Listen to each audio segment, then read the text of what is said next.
Halo, perkenalkan saya Sinta Rubiah, mahasiswi dari Institut Kesehatan Helvetia Medan. Kali ini saya akan membahas tentang fungsi hati dan apa gangguan-gangguan dari fungsi hati tersebut. Hati merupakan organ tubuh yang besar dan merupakan pusat metabolisme tubuh manusia. Hati mempunyai bobot kurang lebih sekitar 1,5 kg. Walaupun hanya membentuk 2% dari berat tubuh total, hati menerima 1.500 ml darah per menit atau sekitar 28% dari curah jantung. Hati terdiri dari dua sel utama, yaitu hepatosit atau sel hati yang aktif secara metabolis dan berasal dari epitel, dan sel Kupffer yang bersifat fagosifik dan merupakan bagian dari sistem retikuloendotelial. Sekarang kita akan membahas apa fungsi dari hati tersebut. Yang pertama, untuk menghancurkan sel darah merah yang tua. Fungsi hati itu ada banyak, tapi yang paling utama adalah untuk menghancurkan sel darah merah yang usianya sudah tua. Kemudian, sisanya akan menjadi semacam pewarna coklat di feses.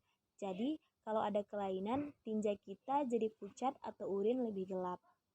Kondisi itu juga bisa akibat terjadinya penumpukan bilirubin atau hasil penguraian sisa hemoglobin. Hemoglobin itu adalah senyawa dalam sel darah merah yang timbul ketika sel darah merah tadi sudah diuraikan. Yang kedua, untuk menguraikan gas amonia. Fungsi lain organ liver atau hati adalah menguraikan metabolisme protein dari amonia menjadi urea. Amonia adalah gas berbahaya dan hati menguraikannya menjadi zat yang lebih aman, yaitu urea.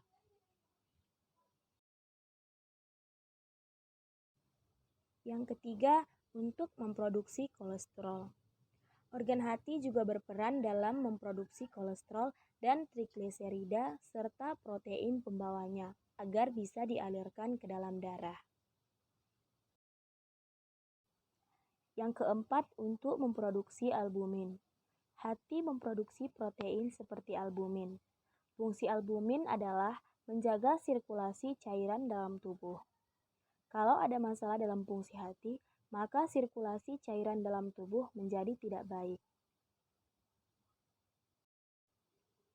Yang kelima, untuk memproduksi cairan empedu.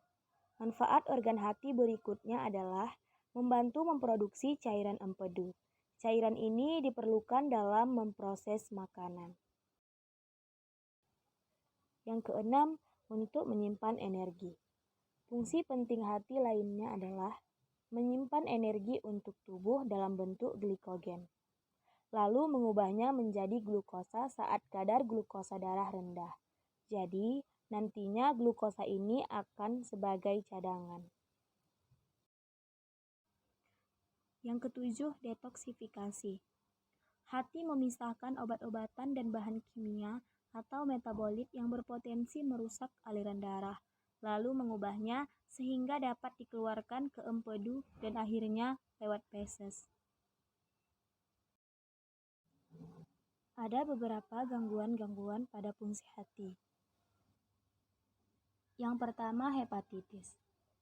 Hepatitis adalah istilah yang dipakai untuk semua peradangan yang terjadi pada hati. Penyebab dari hepatitis berbagai macam, mulai dari virus sampai obat-obatan, termasuk semua jenis obat-obatan tradisional. Virus hepatitis terdiri dari banyak jenis, hepatitis A, B, C, D, E, F, dan G. Hepatitis A disebabkan oleh virus yang terklasifikasi transmisi secara enterit. Virus ini tidak terdiri dari selubung dan dapat bertahan hidup pada cairan empedu.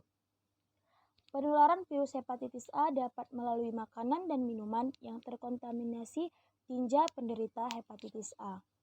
Gejala dari penyakit hepatitis A yang dirasakan oleh pasien dewasa berupa rasa lelah, demam, diare, mual, nyeri perut, hilangnya nafsu makan, dan gejalanya tampak seperti flu.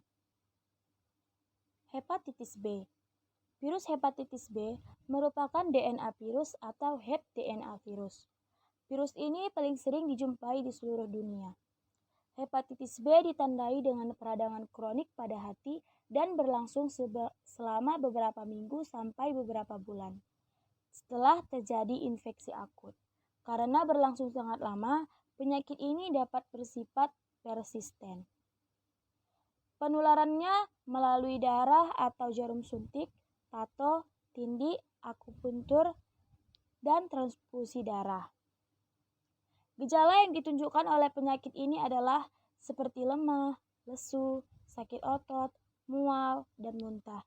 Namun jarang ditemukan demam. Hepatitis C adalah infeksi penyakit yang bisa tak terdeteksi dan bisa menyebabkan kerusakan perlahan-lahan pada organ hati. Penyakit ini tidak menimbulkan gejala-gejala khusus. Biasanya pasien ini hanya terserang flu berupa demam, rasa lelah, muntah, sakit kepala, sakit perut, atau hilangnya selera makan.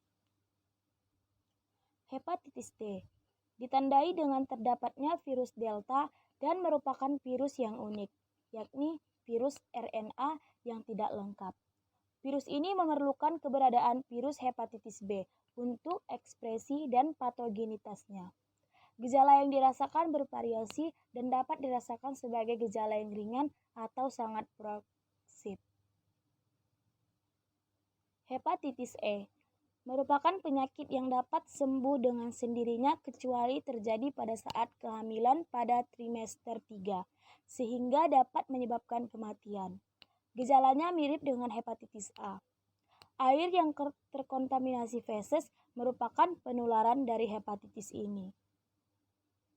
Hepatitis F. Sedikit kasus yang dilaporkan untuk hepatitis F. Para pakar saat ini belum sepakat mengenai hepatitis ini, sehingga merupakan penyakit hepatitis yang terpisah dari hepatitis lainnya. Dan yang terakhir, hepatitis G. Serupa dengan hepatitis C, seringkali infeksi bersamaan dengan hepatitis B. Namun, hepatitis ini tidak menyebabkan masalah kronik. Penularan hepatitis ini melalui transfusi darah dan jarum suntik.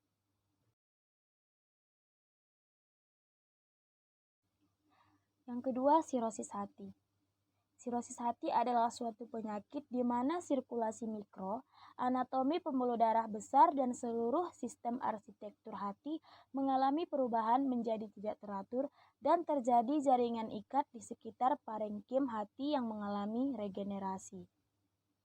Gejalanya berupa peradangan difusi dan selama bertahun-tahun pada hati serta diikuti dengan fibrosis, degenerasi dan regenerasi sel-sel hati sehingga menimbulkan kekacauan dalam susunan parenkim hati.